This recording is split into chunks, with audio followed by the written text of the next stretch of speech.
to you.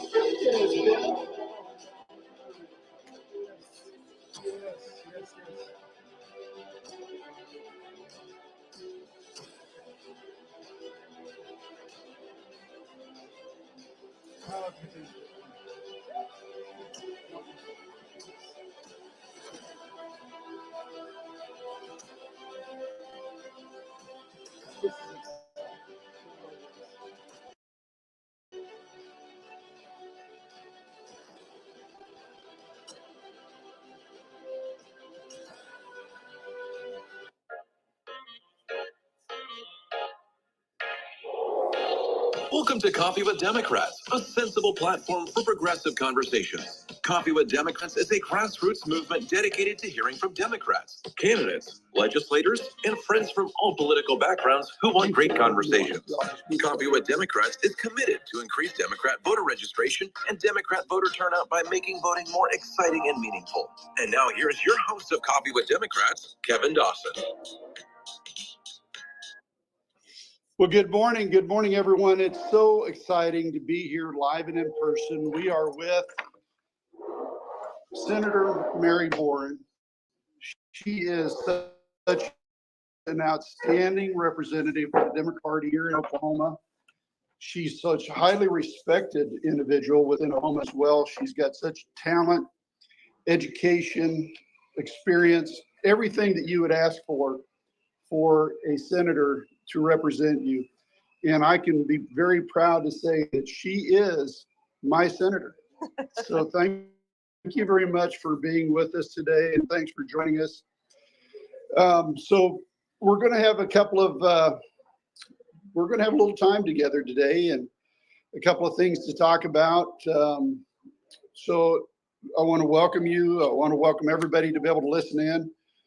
We've got some people who are here today that are going to be listening in that hopefully we'll be able to bring them on board. We're expanding Coffee with Democrats. Now we're in 5 different states since the last time you and I talked. And it looks like we're going to be picking up 2 or maybe 3 more states here in the next week or 2. We're going to be working with Alabama, Virginia, and California to try to bring those folks on board. So Simon, thanks for listening in today. We're really looking forward to hearing from you and having your contributions with us in the future. So for a little bit of a housekeeping announcement, we want to ask all the listeners to share. Down in the bottom, there is a little bubble down there where you can send questions to us. Calais is our co-host. She's from Arkansas. She's going to be co-hosting today, and if she sees a question in there, she'll let me know and that we need to get this question asked, and we will try to get as many questions as we can. But because of the format today and because of the live atmosphere, we are in Beanstalk Coffee and Snow that's in Norman, Oklahoma. It's a live coffee shop. There's a lot of people here that are coming and getting their coffee this morning, getting their little bit of stuff that they need for nourishment. So there's going to be some background noise and stuff going on. So bear with us as that takes place. But we're not going to be able to get to all the questions from all the people that are on here today with us. So let's just talk a little bit about Mary Boren this morning. How was your coffee this morning? Did you have any? I already had my 1 cup this morning early, and then I've just ordered some iced tea that's on its way here at the beach. So what's your favorite coffee? Right now I use the McDonald's brand, the Me McCafe. too. That's exactly what I got the little coffee K-cups. Yeah, well, I get the ground because I thought of all the people who have probably researched coffee for average people and have done all the taste tests, it's probably McDonald's. And I know when I drive through, I'm always very happy with what they have, and I'm never disappointed. So it's been a real reliable thing. I don't have to make that decision anymore, and I've not been disappointed. So I'll start with that, and every once in a while I'll try something different just to see, You put anything in it like just half and half? Just half and half. No sugar, trying to keep my carbs down, but in that half and half is an okay thing because it's not sugar. So Sure. And it can taste sweet, a good half and half taste sweet, so that's usually And what I do. I doctor mine up because black coffee and I don't disagree, or we don't agree with one another. So I doctor mine up with Carnation Instant, whatever that thing is called, and then sweetener. I don't put sugar in it anymore either. I use an artificial sweetener, but I do need some sweet coffee, and I just have one per day, one in the morning when I get up. It's kind of a race in the morning. When we get up, I try to get into the kitchen and make coffee so that my wife doesn't have to. And then I serve her coffee in bed. But that doesn't always work out. I think in my family, the one thing that I seem to be able to offer to the relationship is that I make the coffee. Okay. So I kind of want to keep that. It's like the person at the office that knows how to run the coffee machine, and Right. others deliberately don't learn because they don't want to. So that's kind of the way it works in my house. So Completely understand. And it's so fun. This is Coffee with Democrats, and we're back in a coffee shop. So that's very nice for us to be able to do this. This is where we got started, essentially. Almost, well, it's been August will be the first time that we met. right. So I just realized I probably was supposed to go get my order, so I'll be right back while you no fill time. problem. No problem. So while we're waiting for Find the some questions for me. tea to be delivered, why don't you guys go ahead? Let's take a look at some of the questions that you have on here. Sound cutting in and out. Apologize for that. We are working on making sure that our connection stays on.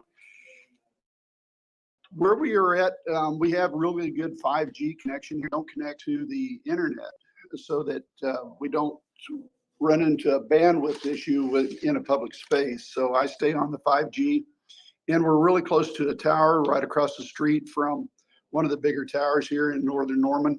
So we usually have a pretty good connection, but if it becomes a problem, let me know, and we can try to reset and come back to it. So as long as the connection stays on here, we're going to stay on. So thanks for those questions and comments, and we're gonna continue to move on.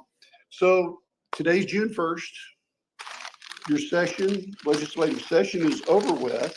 Except for we're gonna probably go back June 12th to do veto override. Okay, good. And those are already scheduled, so that's a good thing. Well, we don't know exactly which ones he'll override. That he's in the override bubble. Right. So we're following every day, which ones he'll override. So there's a lot that we're watching between now and June 12th. So this is also the beginning of Pride Month. Yeah. And I'm excited about that. It's no secret within my family that I've got a lot of nieces and nephews that are part of the LGBTQ community. We want to make sure that we give a shout out to them and recognize them. And even Mayor Holt in Oklahoma City did his proclamation, and lots of people in Oklahoma City. One thing about Norman is because OU is out of session this time of year, we did those activities back in Right. April, because there's nobody here. Right. If we have our parades and stuff. So we did ours earlier. And Oklahoma starts, you talk about OU softball starts the College World Series today. Mm-hmm. Are you going to be able to make any of the games? No, those softball games look really hot. And I can't handle extreme heat with no shade, or Right. me and my complexion don't get along with that at all. I completely understand that altogether. With being blonde hair and blue eyed, you and I have a lot of common traits that we have a lot of issues with. So I end up watching it on TV or listening to it on the radio. And as a melanoma survivor, I try to stay out of the sun as much as possible. So if I couldn't get a seat over on what it would be the west side of the stadium, I wouldn't be able to go. So I'm not. I've got another project that I'm working on. I'm working on a leather shop. So I'm building a leather shop for us to be able to move all of my leather equipment out of the house, out of there. And it'll be a leather studio slash shop, but it won't be open to the public because of our covenants in our community. I have to keep that contained and then be able to sell it out through Facebook or our website. So what do you think people want to know? What do you want to talk about? we have a lot of things to start out with. And the first thing of all the conversations we've had, we have never had a conversation about your biography. We've never talked about where you were born and raised. There's a lot of information that's out there on your campaign website, talks a little bit about that, but a lot of our listeners don't know that you were actually born and raised in Southwest Missouri, or excuse me, Southwest Oklahoma. Well, I was born in Abilene, Texas. Oh, that's right. That's right. Yes. Two parents that migrated from Tennessee through the Air Force. But all of my extended family, all the way back into the early 1800s, except for my mother's side, my maternal grandmother, her family immigrated from Denmark in the late 1800s or early 1900s. Everybody else is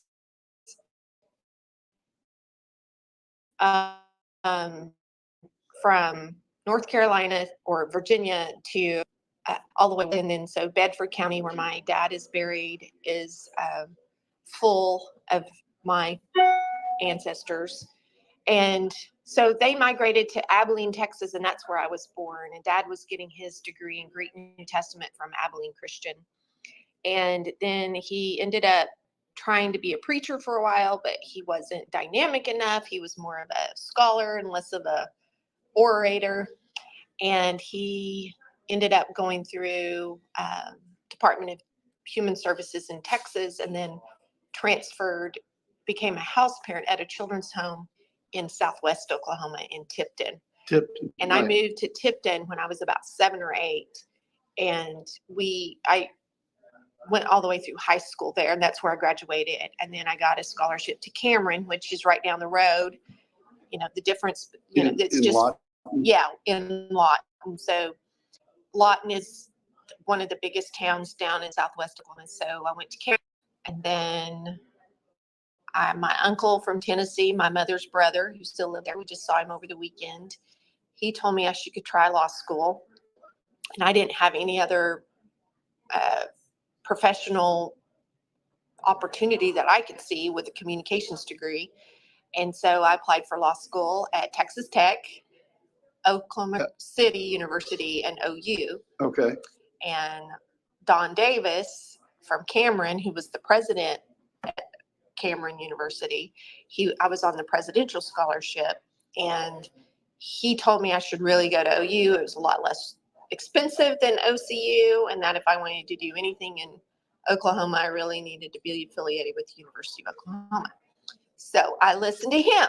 So that was another man in my life that gave me really good advice. And the patriarchy worked out a little bit in my favor in that situation because they cared for my best interest. And so I went to University of Oklahoma Law School, and my husband was still an undergrad, and we were part of the Sooners for Christ ministry at that time, and we met each other eating after church. And we ended up getting married in 1992, a week after I graduated from law school. And while you were there at OU, if I remember reading your bio on your website, you were involved a little bit with Young Democrats. Yes, I was. Yeah. In fact, I still have a ton of friends. Kimberly Hawkins Sanders. Mm-hmm. She was one of my really good friends. She works for a lobbying firm. Ken Nance's, he passed away a while back, but he has a lobbying firm and a law firm that she works for. Leland Taylor was a really good friend of mine in the undergrad Young Dems program. Mark Mann was in my Young Dems program. Bobby Stem, who now works for the road builders lobbying. He's the lobbyist for the road builders. Okay. So we kind of been button heads a little bit over the turnpike stuff, but we still love each other dearly. And then Pete Regan, who's just appointed to the Tulsa, I think Regents for the Tulsa Community College or something. He just got appointed to something. So we have a kind of a, and there's others. I can't even remember all of the others. Harry Meister was in our group. Right.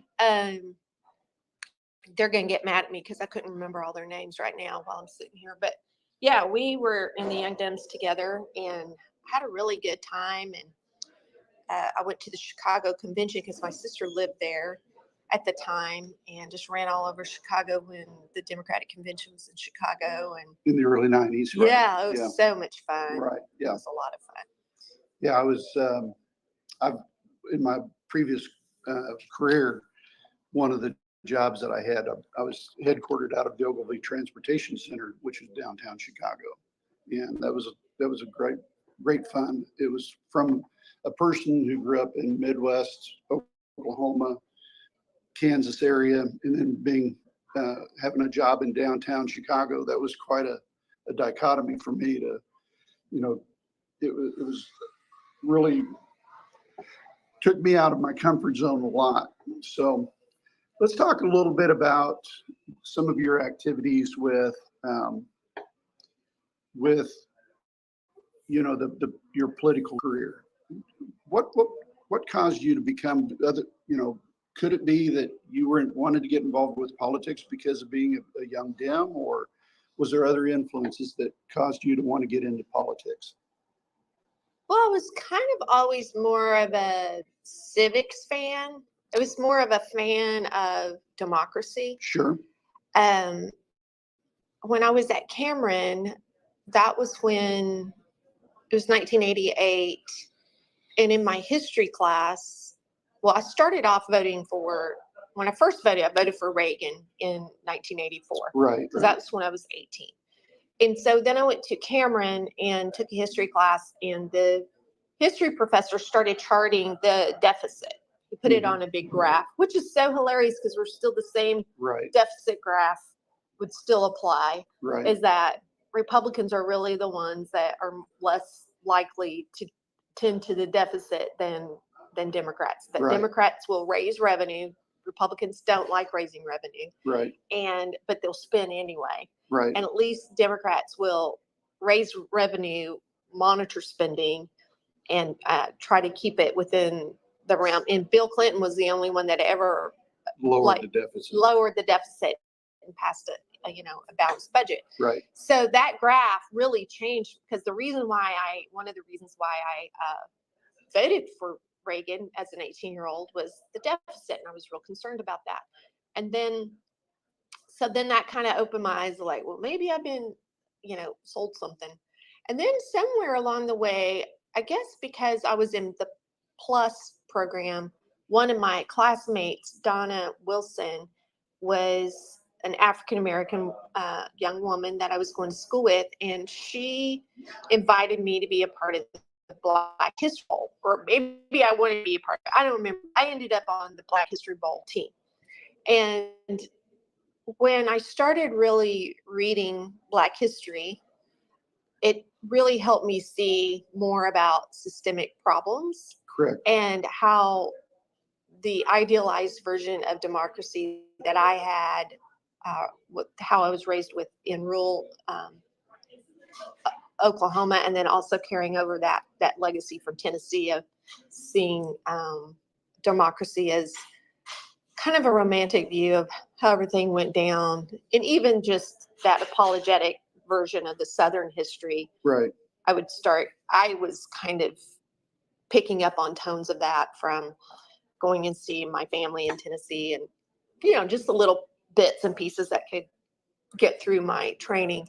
So when I was part of that Black History Bowl, it really changed my outlook on how things weren't always fair when it came to democracy, and what efforts had to be taken to make it fairer. Right. And even like the Civil Rights Act and even the Voting Protection Act. So, and then I just enjoyed being around all the young Democrats. But then I also got an internship at Phillips Petroleum 2 summers in law school. So between my first and second year, I worked for Phillips Petroleum in Bartlesville. Okay. And then I worked between my second and third year for Phillips Petroleum in Houston. And I was hoping to get a job with them at the end of my third year. But in February or March of 1992, I found out that they were not going to hire as many people as they normally were going to hire, and I wasn't included. And so that was very devastating to me, and it felt kind of pulled the rug out from under me, and my plans for what I thought I was going to do were all kind of falling apart. So I went to the law school and I said, I got to get a job fast. And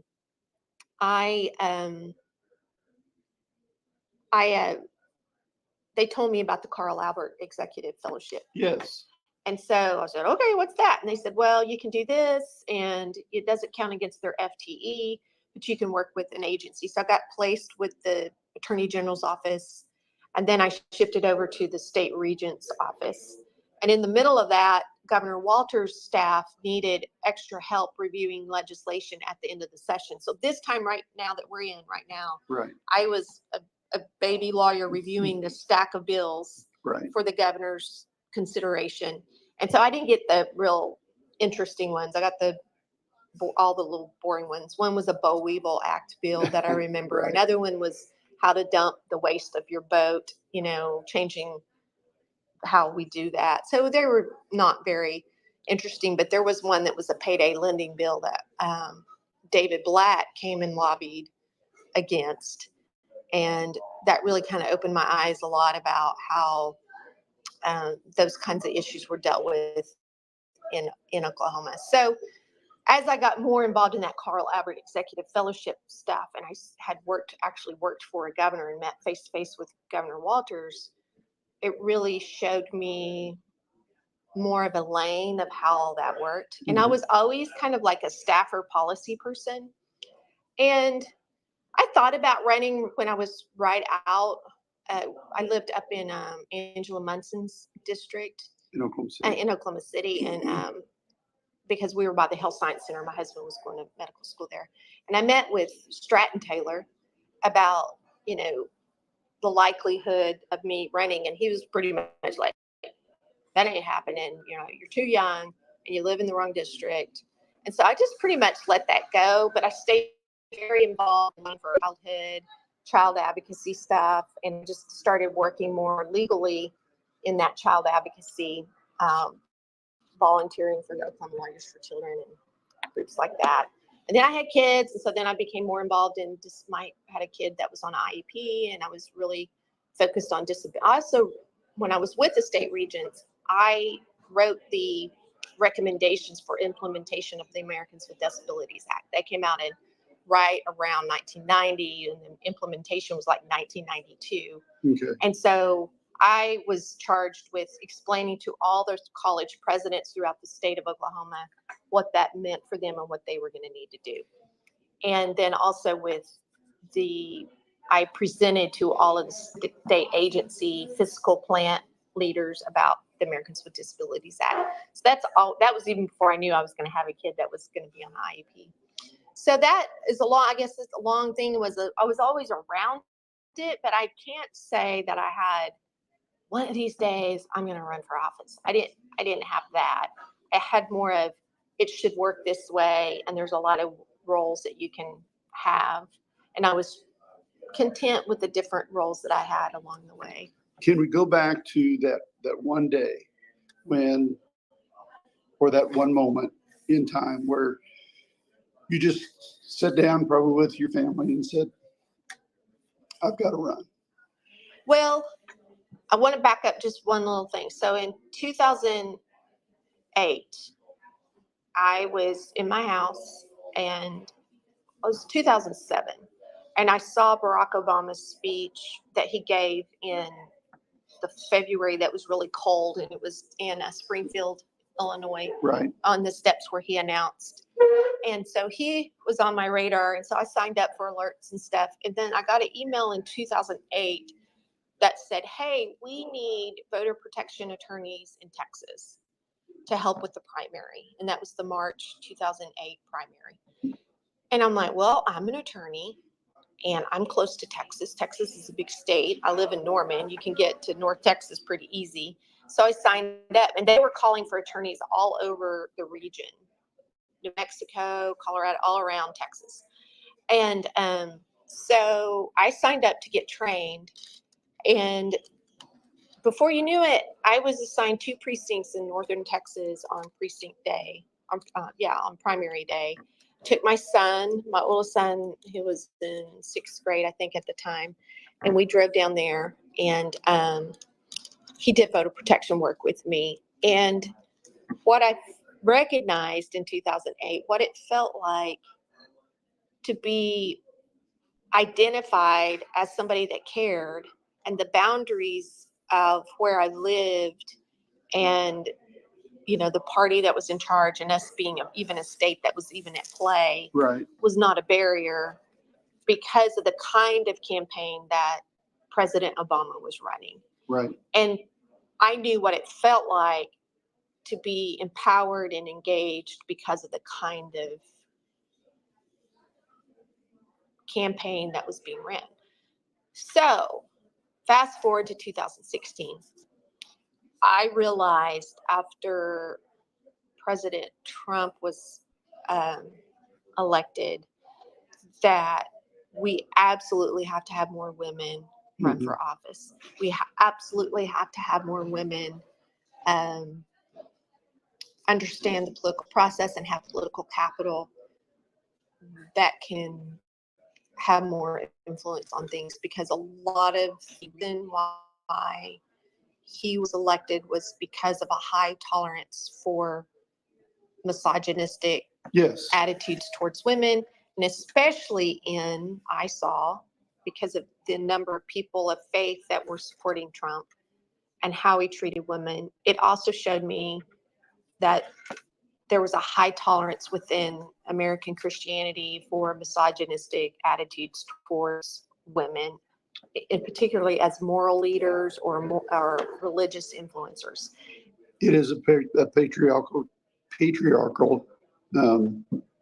religion. I'm also a Christian. Have been in my entire life. Will be my entire life. It doesn't. But it is. Traditionally in America, it has, but Right. at its core, it's not. Because there are a lot, and I kind of learned, I was working at the Salvation Army at the time too. And the Salvation Army is a church, and it was started in 1865. And it was started by a man who had 4 daughters. Mm-hmm.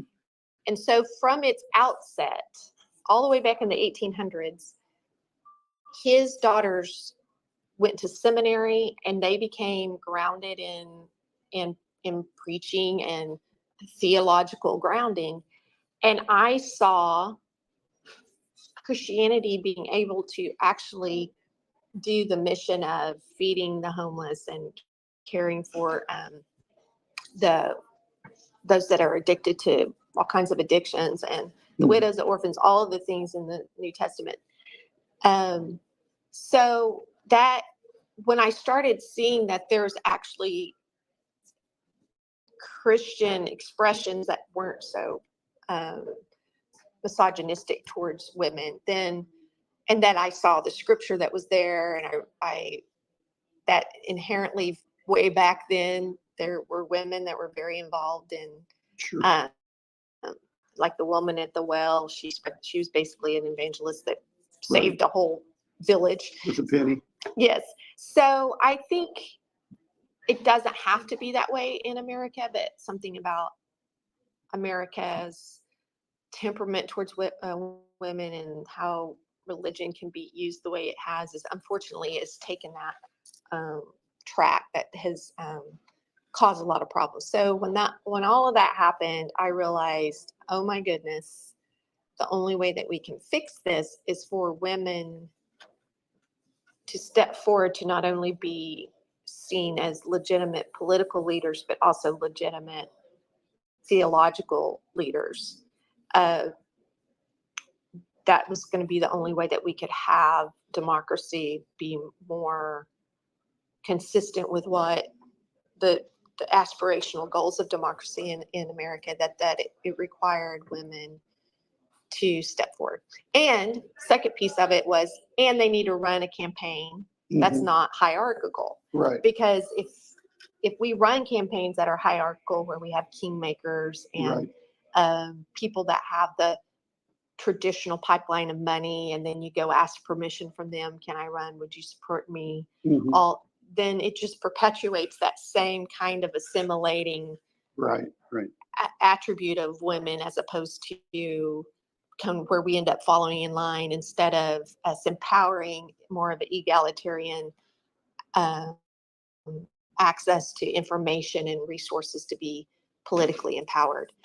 So that's why I felt like I needed to run, because I was a woman, but there was 2 other women that were running, but I really felt like my campaign would be ran differently. And I would also outreach to the Lexington, Slaughterville, Noble area that used to be in my district. Right. And I knew that we needed a game plan for rural Oklahoma.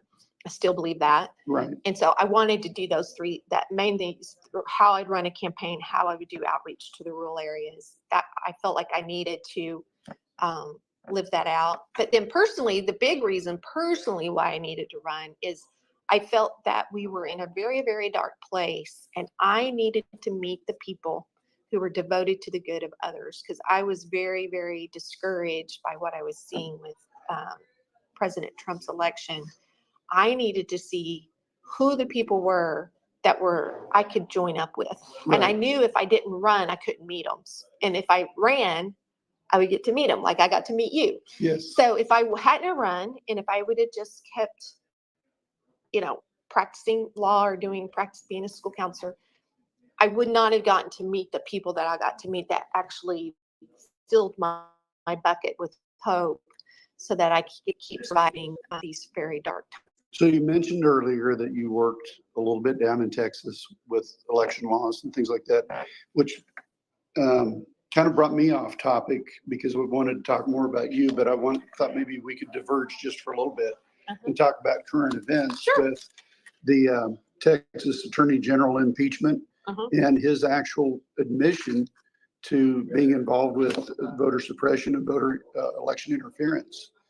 With making sure that the mail-in ballots were, disenfranchised. And there's differing numbers, anywhere from 250,000 to 2.5 million voters that were disenfranchised in the state of Texas because of what he did. Well, deep down, there's a lot of part of me that's still very conservative. Like Sure. one part of me that's conservative and idealistic and maybe a little bit naive is I think that following the law is a good thing. Sure. And I also think that there are foundational, traditional views of right and wrong that shouldn't be trashed. They can be reformed, they can be redeemed, they can be improved, and they can be examined, but just chunking them all out the window is really kind of, to me, very, very silly, because a lot of these things took thousands of years to develop over time, and to think that a person living 80 years can, Right. I just don't think that is a real stable way to order ourselves. I do think we have to reform and correct and improve. But at the bottom of it all is that if we're going to be a law and order nation, and that we're a group of people that is ruled by law and not by personality or just straight up power, familial power or friendship power or whatever, if we're going to be ruled by the Constitution, if we're going to, we don't have a king, we have a Constitution. Exactly. And Right. when we pledge to a Constitution, which is basically words on a page. Right. And then the meaning that we all collectively attribute to those words.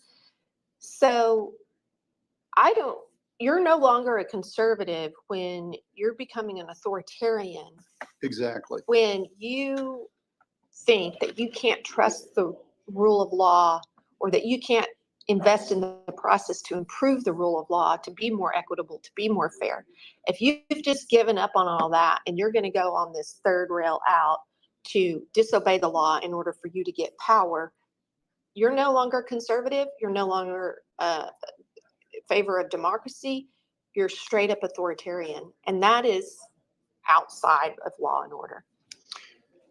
So you spoke just a little bit, and I'm going to bounce around a little bit here because we only have about 30 minutes left. You talked earlier about some of the things that drove you to do this. One of them you talked about maybe not wanting to be a senator, but you did talk a little bit about a family member who was on an IEP, maybe had some difficulties or disability. And there's a lot of people that are on here with us today who are followers and supporters of improving disability. And you actually mentioned that you were involved in disability outreach. Can you talk a little bit more about that side of your purpose for being a senator?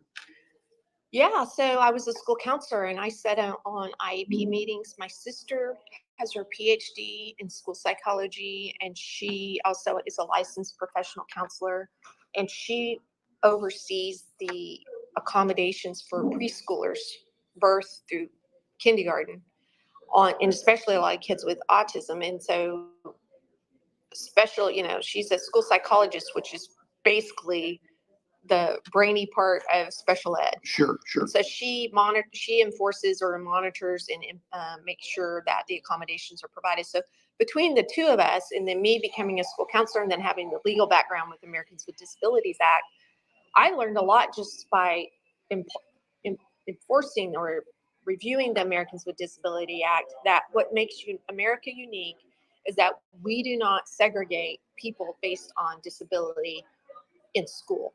So we mainstream kids, and also we don't say that only typically abled people can have jobs. What we have as a society is we've said that our society is better to not try to find excuses for writing people off and making them dependent upon the government, but that helps everybody in the whole community. It helps extended family because it lightens the burden off of the extended family or the community.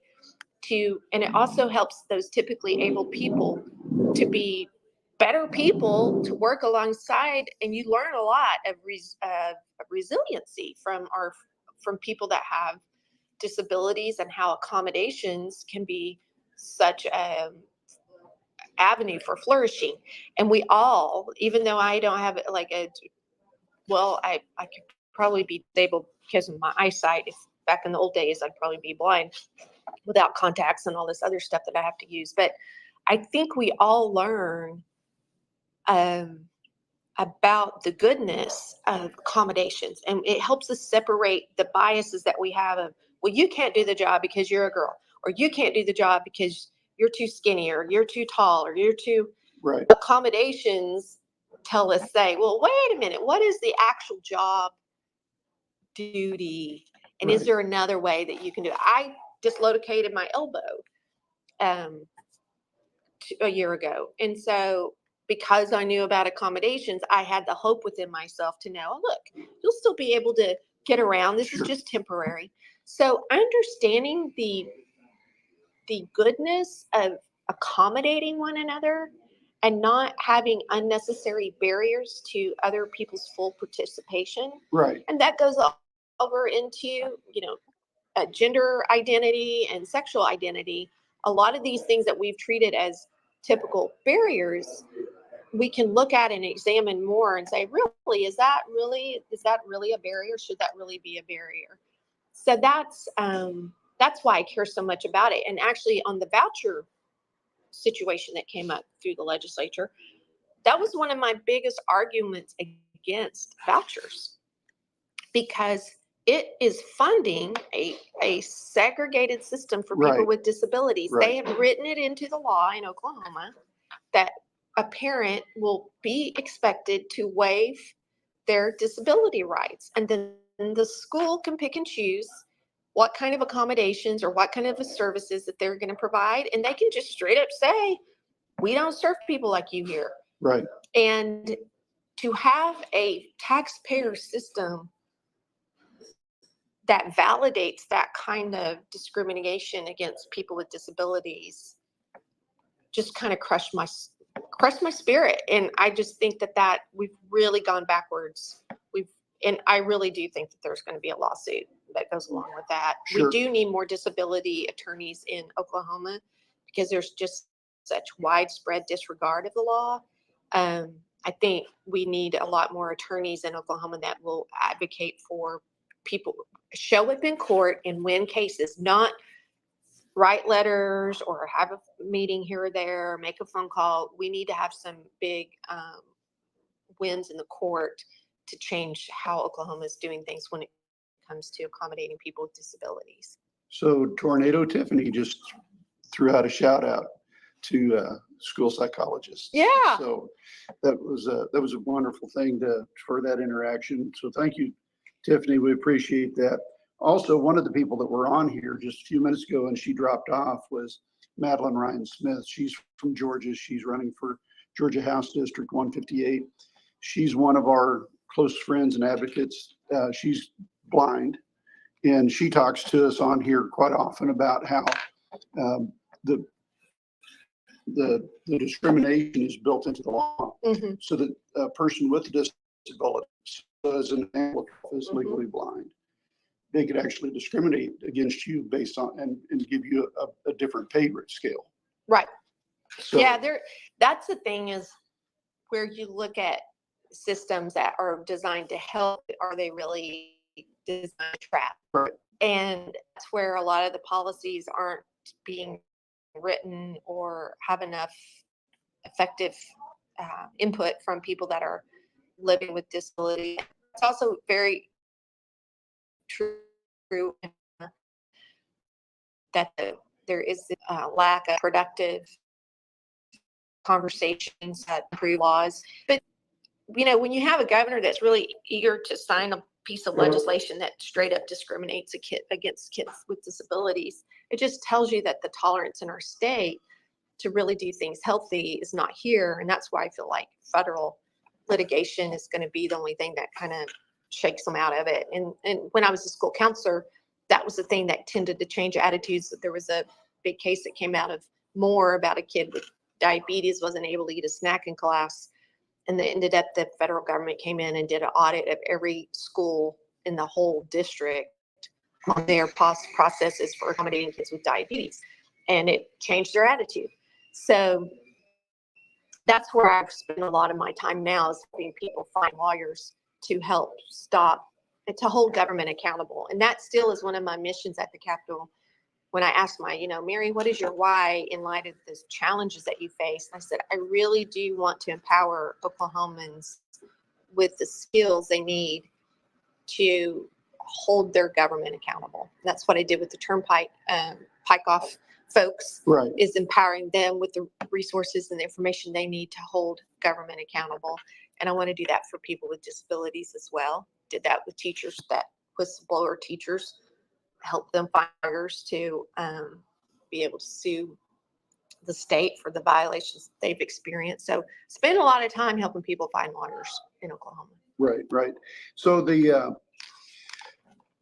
while the session was going on, and we're not talking about the special sessions that are coming up, but the regular session, there was a lot of state bills. Do you remember the total number of Senate bills that you had to handle this time?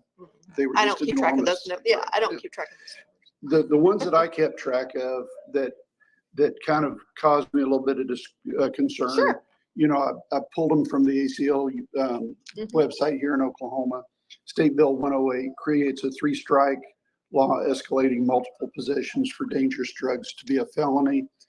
And in some cases, what we're seeing in this, rather than getting people rehabilitation or getting people the necessary resources they have in order to get away from that, we're seeing incarceration as the avenue. And we have one of the largest incarceration rates in the United States. So do you have any comments about that Senate Bill 108? Well, first of all, going through specific bills, like I don't even know, did that one get signed by the governor? Not sure. Okay, so that's a big issue. It was just a concern. Yeah. Because it was. So, but I'll just put that under the umbrella of prison reform. And because Oklahoma doesn't invest in mental health in order to do alternative sentencing, like for drug or addiction or treatment court, like we have in Cleveland County. You have to have things like the Virtue Center close in, and you have to have enough providers that can meet that load. In Oklahoma, Cleveland County has got that in place to some degree, but the rest of the state simply doesn't. So our treatment centers are our prisons. That is where people end up. Right. And there's not, under the leadership that we have now, the political leadership that we have now, there's no real commitment into changing that now we put a little bit more money in our budget for it, but it's going to take a long time. And if somebody gets a different political attitude about anything, we can't guarantee that that money is going to be there. Right. So really, to actually have alternative sentencing and reduce those sentencings, you're going to have to see a shift back over into treatment first in a big way in order for them to let off of some of these changes in the law to incarcerate more people. So I'm going to speak to something that you may not be able to talk about, but it talks about mental health. And we had a situation right here in Norman where a lady who owns a shop was had a mental health crisis that she was going through. She ended up going to they ended up arresting her, took her to jail. She was in the actual jail facility for approximately 2 weeks and ended up dying in the jail. And in that 2-week period, my question that I have been asking myself is, was there no possibility that a mental health person could have accessed her or given her some guidance? And I know she had a counselor that she was refusing to see. There was some comments about that I've read, but it just seems like we failed a human. We did. And I would say that our system, yes, it was possible to have handled that with the resources that we had in a better way. We settled, there was one of the bills that came in towards the last 2 days of session by Senator Treat and Representative McCall. And it was a $1,050,000 settlement for a gentleman that was 21 years old. Right. And if any settlement is over $250,000, then for loss of life in prison, then the legislature has to approve it. So that bill came in, it had the gentleman's name in the bill, and I looked it up. I'm like, what happened? Well, this young man was 21 years old and he died of appendicitis in jail. And the article described how many times he asked for medical care, how many times he was blown off, how many times he started hallucinating. It went into how excruciatingly painful his end of life was. Right. And he was in jail for lighting a hay bale on fire and being a drunk kid running around doing drunk, stupid, bad things. But it wasn't deserving of a death sentence. And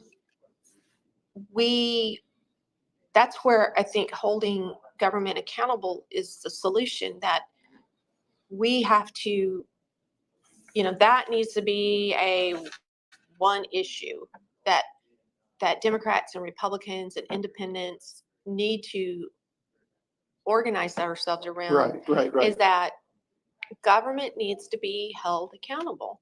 And government has law and order that they have to follow, that we have to follow, and we should insist that it's followed and not be accustomed to just looking the other way. We have that situation kind of going on in Ringling right now. We're hoping that the DA, and I think it's Jefferson County, has been given a report by the Oklahoma State Bureau of Investigation for a football coach that has been abusing kids. Yeah. And so the OSBI has given a report to the DA, and now it's in the DA's decision making of whether or not he's going to prosecute this coach or not. And he could decide not to. And again, you may not be able to comment on this. I'm going to kind of divert just a little bit. We have a state superintendent of schools who wants to attack everybody for maybe having a book about homosexuality in a library, but he is covering up this absolute atrocious behavior by a coach, and Well, it just there's doesn't make, several school people exactly. You're with their teaching certificates that have not been put on the State Department of Education agenda to have their teaching certificates revoked. right. So it seems to me that if you really cared about protecting kids by scrutinizing harshly the teaching certificates, that those would definitely be reviewed. But because of the lack of action, it seems like his priority is to bash unions and Right. to control teachers instead of protecting against child abuse. So I've got one more topic to talk about, just a little bit here. One of the Senate bills that went through is Senate Bill 613, and it would ban evidence-based care for trans youth under 18, and it would also impose criminal sanctions against anyone providing services for anybody. And this could be something as simple as blockers for a person who is, again, they're not only are they having an identity issue, but they may also have a psychological issue that's going on at the same time. And it could be something that would help the person get through that time period, aside from suicide. You know, that's the main reason for doing a lot of this, is to try to give a person a better quality of life so that they don't take their own life.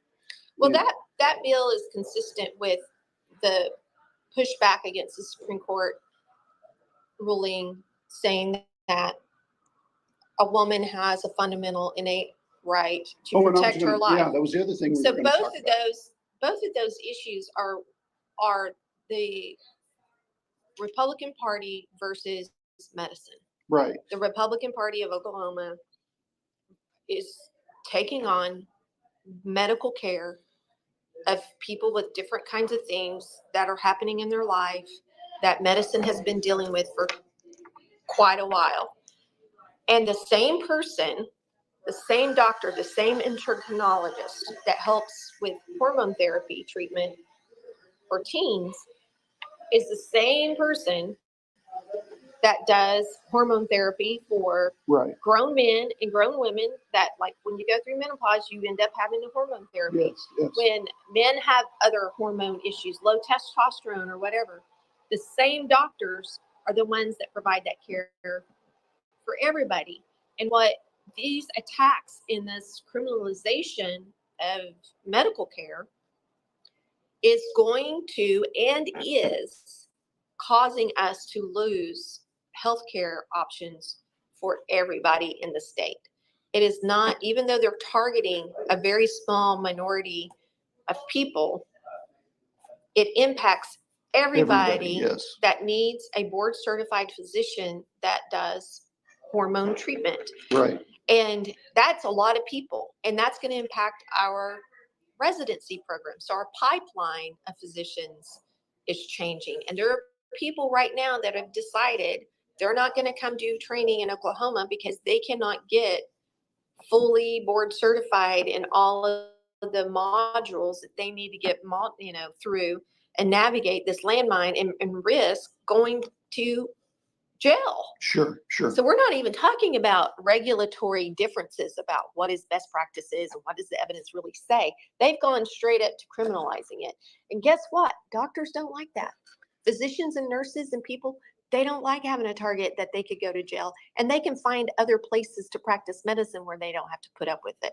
So we talked about a lot of negatives that came out of the Senate this year, but there was one that came up that I think I really rallied behind. Had a conversation with Chief Jim Gray from Pawhuska, and what a wonderful gentleman he is. I just love him to death, and I hope to be able to go up to Pawhuska and spend some time with him. And he was participating and advising with the movie that's coming out. So I'm looking forward. His review of the movie was wonderful. Yes. On Twitter, he gave a really good, it really kind of gave a backstory to how this story had shifted because of a real authentic engagement with the people and their story. And I'm just so happy that we have such a good example of how to tell a group of people's story with integrity and not, co-opt it into this other Right. lane. So And speaking of co-opting, the thing that I'm very proud about is this Senate Bill number 429 that came out.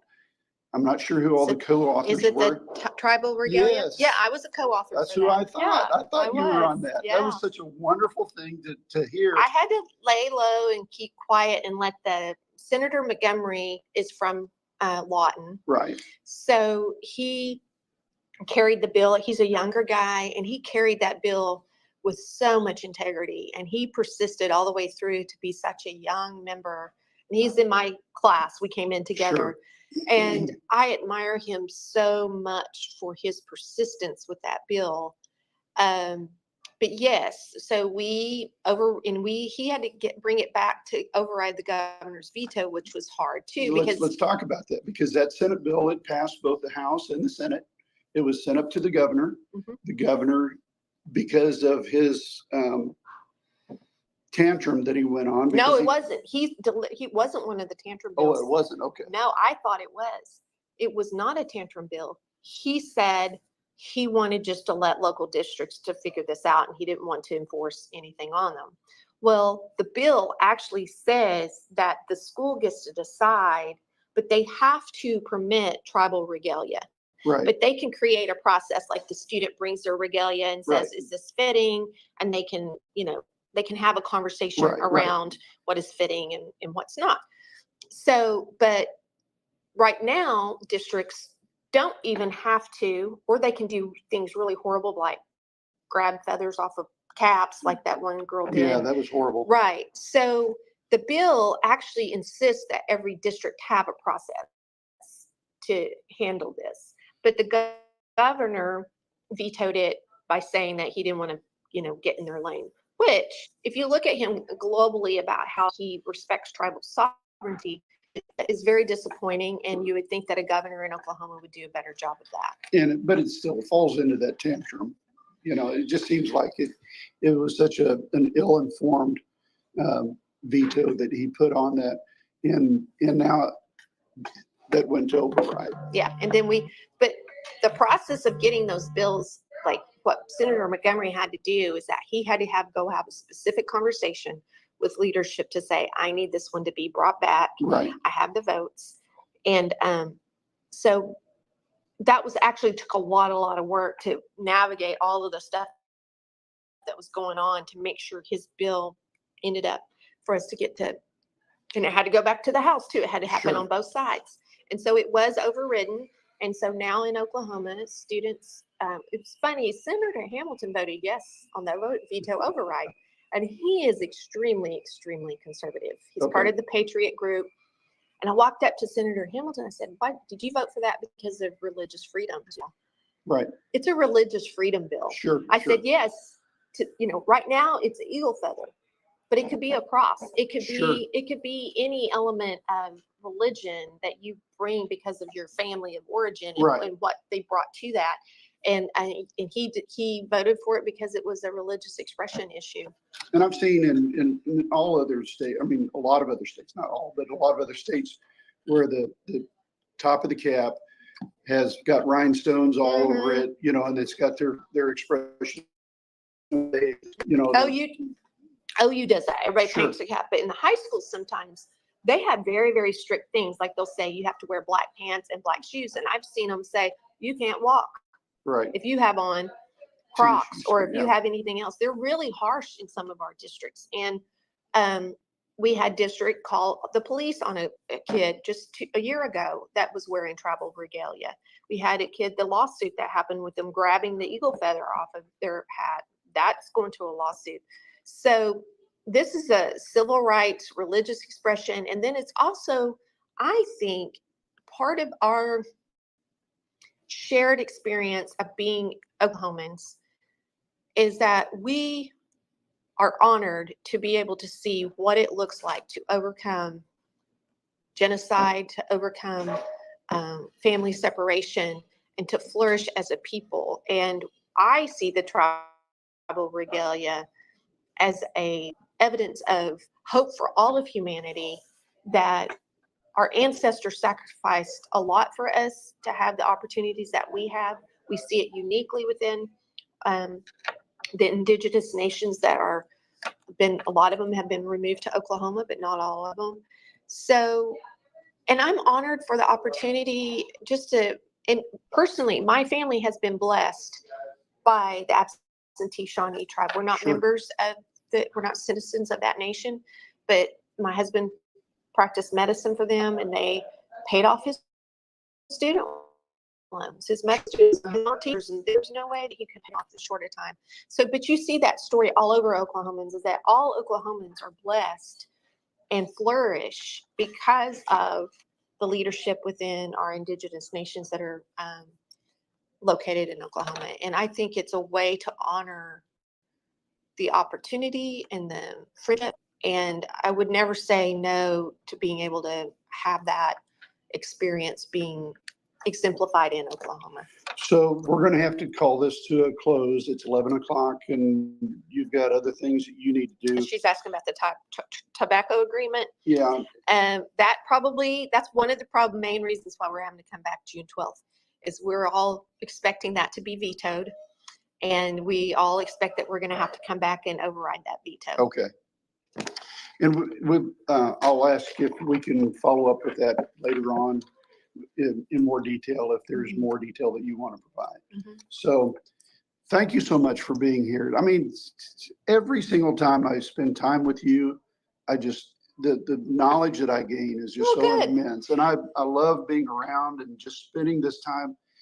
You're such a well-respected, highly respected individual. Well, you're very kind. We really appreciate you. I really think that I have the honor of representing some of the best people on the planet. And it's unfortunate that because of the political dysfunction and toxicity and even just abuse of power, right, that the values of Oklahomans, so many Oklahomans, are not being amplified. And I know a lot of people get discouraged by that, and that's why they're not involved in politics in Oklahoma. It's why they're not voting. It's just so demoralizing and discouraging that you've just kind of stepped away.